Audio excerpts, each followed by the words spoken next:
So, ito na nga mga mare, tayo magluluto ng spaghetti. Ano to siya?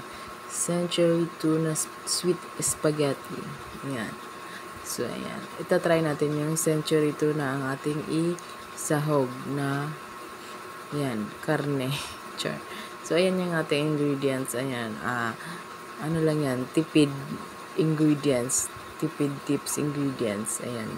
Gusto kasi namin kumain ng spaghetti at marami pa kaming pasta saka spaghetti sauce. Ayan.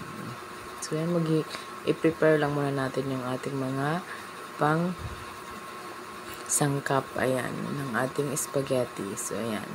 Okay, nangintindihan yung mukha ko dyan at stress ako dyan sa aking mga anak. Sobra kasing kulit mga ware, Diyos ko po. Siguro parang puputi na lahat ng buhok ko sa sobrang stress ng mga bata. Ang hirap pala pag yung dalawa yung toddler mo. Yan, sobra talagang ang lilikot. Pero mas okay na yung ganong malikot kaysa naman may sakit, di ba mga mare? So, ayan. Yan lang ating mga ingredients. Ayan, nahalo na natin. So, ayan, nagpakulo na ako na dyan ng tubig mga mare. Kaya yan, hintayin muna natin kumulo yan. Siyempre, kumulo na at ilalagay na natin yung ang ating pasta, spaghetti pasta. So, ayan. Mas prepare ko talaga na pinuputol-putol siya ng 3 beses. Parang mas madali yung buhay ko pag pinuputol siya mga mare. Ayan. At parang mas mabilis siyang maluto. So, ayan yung ating pinaka main ingredients, ang ating tuna. Ayan. Ito-try natin yan. Yan muna ang ating ilagay ngayon, pang lahok. So, ayan, maglalagay na tayo ng bawang sibuyas para maggisa na tayo ng ating spaghetti sauce, mga mare. So, ayan lang ang ating tuna. Ayan, maglagay na tayo. Ayan. So, ayan mga mare, pinagsama-sama ko na lang lahat yan. Ayan. Nilagay ko na rin yung ating hotdog. Ayan. Para naman, mas sabay silang magisa na at maluto ng maayos. So, ayan lang mga mare.